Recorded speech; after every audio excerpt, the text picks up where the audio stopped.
माँ जी, खाना बन गया है। अगर आप कहें तो आपके लिए खाना ले आऊं। आपने सुबह खाया था, उसके बाद कुछ नहीं खाया। तुम्हें मेरी परवाह करने की कोई ज़रूरत नहीं। ऊपर वाले ने मुझे 2 हाथ दिए हैं। जब भूख लगेगी तो खाना खा लूँगी। तुम मुझसे ना पूछा करो। माँ जी, मैं तो सिर्फ आपसे खाने का पूछ रही थी, लेकिन आप मुझसे हमेशा ही इस तरीके से बात करती हो। जाओ जाओ, अपना काम करो। मुझसे ज़ुबान लड़ाने की कोई ज़रूरत नहीं। अगर मुझसे दोबारा ज़ुबान लड़ाई तो अंजाम बहुत गंदा होगा, मैं बताती हूँ। माँ जी, मैं जिस दिन से इस घर में आई हूँ, आपका रवैया मेरे साथ यूं ही है। पता नहीं क्या गलती हो गई मुझसे। तुम मुझसे बात ना किया करो। तुम्हें मुझसे बात करने की कोई ज़रूरत नहीं, मैं तुम्हें बताती हूँ। ये मगरमच्छ के आंसू मेरे सामने मत बहाया करो।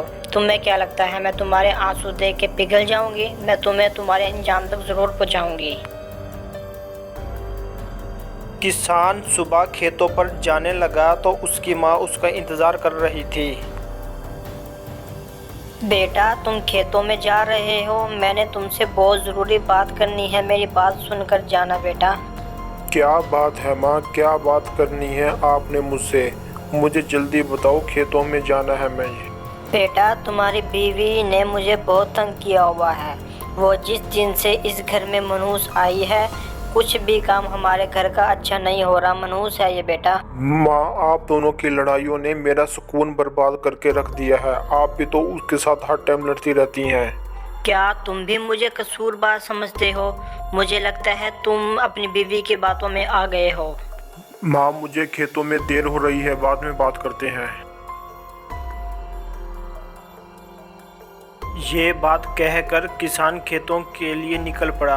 वो बहुत ज़्यादा परेशान था क्योंकि इस साल खुश्क साली थी और बारिश भी नहीं हो रही थी, इसलिए वो वहाँ से जल्दी चला गया।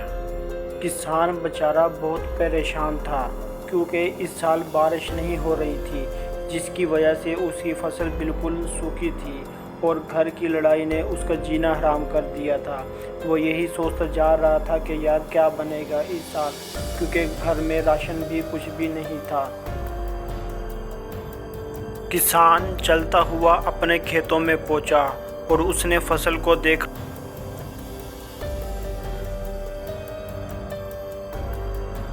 इस साल अगर बारिश नहीं हुई तो मेरा क्या बनेगा?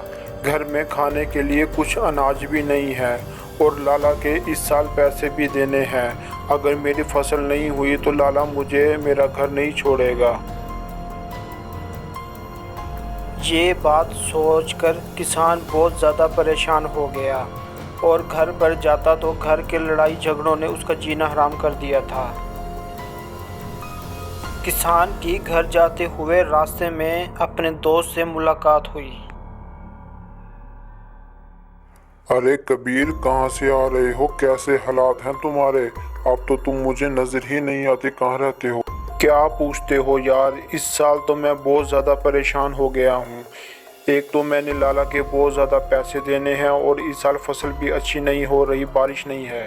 यार कबीर, हालात तो हर तरफ ऐसे ही चल रहे हैं। बस ऊपर वाले से दुआ करो कि इस साल बारिश हो जाए, और बारिश हो गई तो हमारी फसल हरी भरी हो जाएगी। अब तो यार सिर्फ ऊपर वाले का ही सहारा है, लेकिन जो किस्मत में लिखा है वो तो होके रहेगा। होने को कोई भी नहीं टाल सकता, देखते हैं क्या होता है। यार कबीर, बात तो तुम्हारी बिल्कुल ठीक है।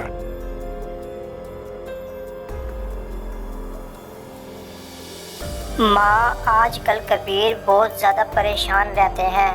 पता नहीं क्या मसला चल रहा है उनके साथ। सबसे बड़ा मसला तो तुम हो हमारे घर में। जब से हमारे घर में आई हो कुछ भी अच्छा नहीं हो रहा। पता नहीं कौन से कैसे मनहूस नसीब लेकर आई हो हमारे घर में। आपको तो हमेशा ही मुझसे कोई ना कोई मसला रहता है। पता नहीं मैंने क्या जुल्म कर दिया है आपके घर आकर। आपने तो मेरा जीना हराम कर दिया है। मुझे लगता है तुम्हें तुम्हारे माँ बाप ने बड़ों से बात करने की तमीज़ नहीं सिखाई, जो तुम इतनी बदतमीज़ हो। बदतमीज़ी से बात करती हो मुझसे भी और अपने पति से भी। तुम दोनों के लड़ाई झगड़ों ने मेरा जीना हराम कर दिया है इस घर में। दिल करता है मैं भाग जाऊं यहाँ से।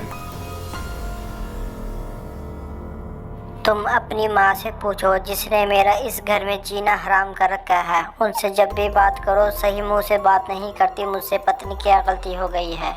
तुम दोनों की लड़ाई ने इस घर में बरकत ख़त्म कर दी है। इस घर में अनाज पहले कभी ख़त्म नहीं हुआ, लेकिन तुम दोनों की वजह से ये काम हो रहे हैं।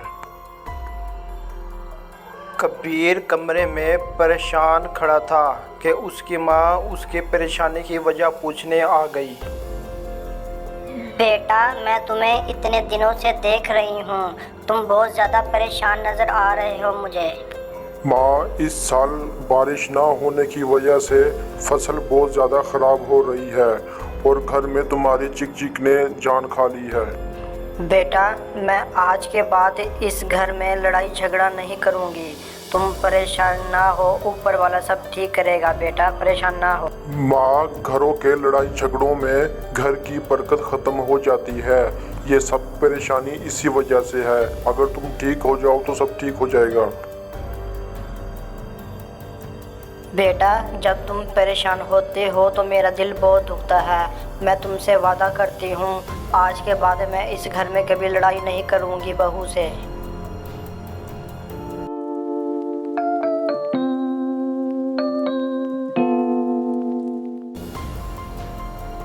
मैंने बहू के साथ बहुत ज़्यादा ज्यादती की। मेरे घर में लड़ाई झगड़े की वजह से मेरा बेटा बहुत ज़्यादा परेशान हो गया। ऊपर वाले मेरे बेटे की मदद फरमा। आखिरकार कबीर की माँ को अपनी गलती का एहसास हो गया और उसने तय किया कि आज के बाद इस घर में कभी भी लड़ाई नहीं करेगी। एक दिन कबीर घर से खेतों के लिए निकला तो बारिश बहुत ज़ोर से शुरू हो गई।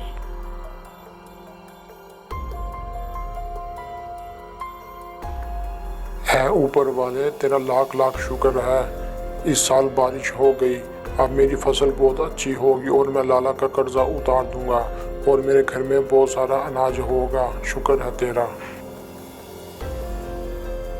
दोस्तों, बाहर की जितनी मर्जी परेशानी हो, इंसान आखिर उसका मुकाबला कर ही लेता है। लेकिन जो घरों के लड़ाई झगड़े होते हैं, इससे इंसान बहुत ज़्यादा परेशान हो जाता है, इसका मुकाबला नहीं करता और लड़ाई झगड़े से घर में बरकत भी बिल्कुल ख़त्म हो जाती है।